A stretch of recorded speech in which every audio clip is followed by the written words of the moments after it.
काल अध्यक्ष महोदयांना भेटून अजितदादांच्या ऍक्सिडेंट बद्दल चर्चा व्हावी अशी विनंती त्यांना त्या ठिकाणी केली। त्याच्याच बरोबर अनेक दिवसांपासून आम्ही लक्षवेधी की त्या ठिकाणी लावण्याची विनंती केलेली आहे। प्रस्ताव हा विधिमंडळाकडे त्या ठिकाणी गेलेला आहे, पण अजून तो काही मान्य झालेला नाही।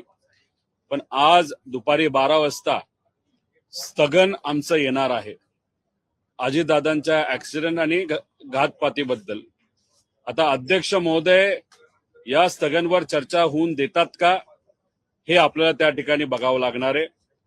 त्यामुळे 12 वाजता आज जेव्हा स्थगन येईल तेव्हा नेहमीप्रमाणे चर्चा होऊन न देता पुढच्या कामकाजापर्यंत ते जातात का अजितदादांचा मुद्दा हा महत्वाचा असल्यामुळे आणि आज तो त्या ठिकाणी चर्चा करून देतात का नाही हे आपल्याला बघावं लागेल। जर पूर्ण अधिवेशनामध्ये दादांच्या ऍक्सिडेंट बद्दल चर्चा हे सरकार करूनच देणार नसेल तर मग कुठेतरी लोकांच्या मनामध्ये शंका जी आहे की 100% कोणतरी पॉवरफुल व्यक्ती, काही मोठी संघटना असू द्या नाही तर काहीतरी मोठी ताकद आहे जी कुठेतरी अजितदादांच्या ऍक्सिडेंट मागे आहे आणि मग कुठेही चर्चा होऊ नये याची दक्षता सत्ताधारी त्या ठिकाणी मुद्दामून करत आहे असं आपल्याला म्हणावं लागेल। आता दुपारी 12 वाजता काय होतंय हे त्या ठिकाणी बघू। त्याच्याच बरोबर अल्पकालीन चर्चेसाठी सुद्धा आम्ही प्रस्ताव हा दिलेला आहे, त्या चर्चेबद्दल सुद्धा काय होतं हे तिथं आपल्याला बघावं लागेल।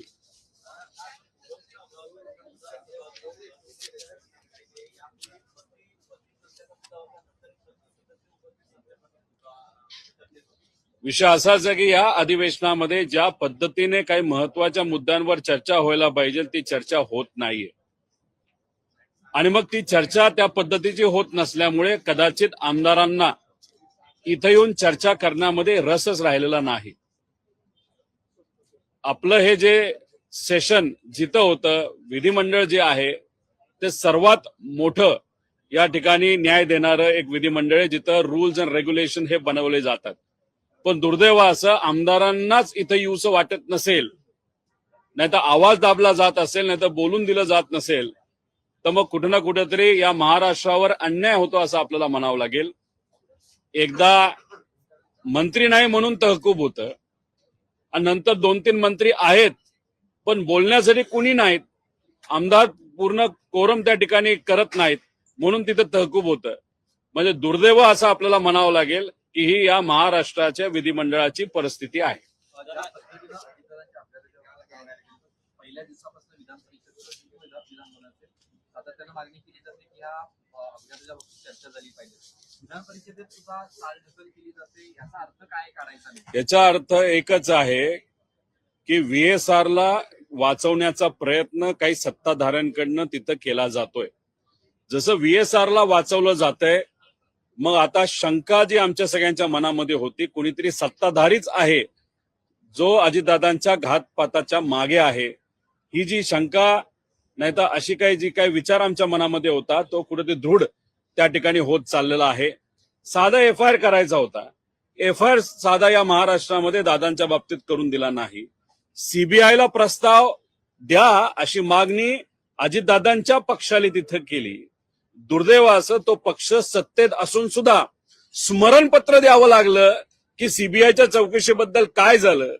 दिल्लीत जेव्हा मी तिथं गेलो, दिल्लीत जेव्हा आम्ही चर्चा केली, आम्हाला कळलेलं आहे की महाराष्ट्राकडनं दादांच्या ऍक्सिडेंट बद्दल इन्व्हेस्टिगेशन करण्याची जी काय विनंती CBI ला करा असं सांगण्यात आलं होतं, तसं कुठलंही पत्र महाराष्ट्र शासनाकडनं CBI कडे गेलेलं नाही।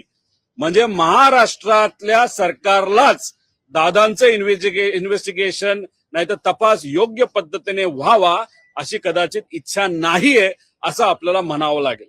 जय पवार सुद्धा पत्रकार परिषद घेणार होते, मात्र त्यांची पत्रकार परिषद ही रद्द झाली। काय वाटतंय, त्यांच्यावरती दबाव आहे का कोणाचा, त्यामुळे दबाव रद्द झाली? खरं तर मला जेव्हा कळालं की जय पत्रकार परिषद घेणार आहे, त्याच्याकडे काही पुरावे आहेत, खरंच मनापासून मला आनंद झाला। कारण का आज लढायला कोण तयार आहे तर सामान्य लोक, कार्यकर्ते, ठराविक पदाधिकारी आणि ठराविक आमदार हे आज लढताना आपल्या सगळ्यांना बघायला मिळतात। त्यात जय सुद्धा जेव्हा मध्ये आधी ट्विट करतो त्याचा फायदा 100% इन्व्हेस्टिगेशनसाठी नाहीतर या तपासासाठी तिथं होत असतो. आणि मग जय जेव्हा पत्रकार परिषद घेणार हे मला कळालं. मला नक्कीच त्याचा आनंद त्या ठिकाणी झाला होता. पण मग नंतर ती पत्रकार परिषद का कॅन्सल झाली, त्याच्यावर कोणाचा दबाव होता का अजून काय त्याच्याकडे माहिती येते हे खरं तर तोच त्या ठिकाणी सांगू शकतो. पण या आठवड्यात ती प्रेस कॉन्फरन्स होणार आहे असं स्वतः जयली जर सांगितलं असेल तर 100% या आठवड्यात ती प्रेस कॉन्फरन्स होईल. आणि मग तो काय इन्फॉर्मेशन पुढे आणतो हे आपल्याला बघावं लागेल. आणि त्याची प्रेस कॉन्फरन्स झाल्यानंतर माझी शेवटची जी प्रेस कॉन्फरन्स असेल या बाबतीतली त्या ठिकाणी मी मुंबईमध्ये 100% घेईल. तुमची कधी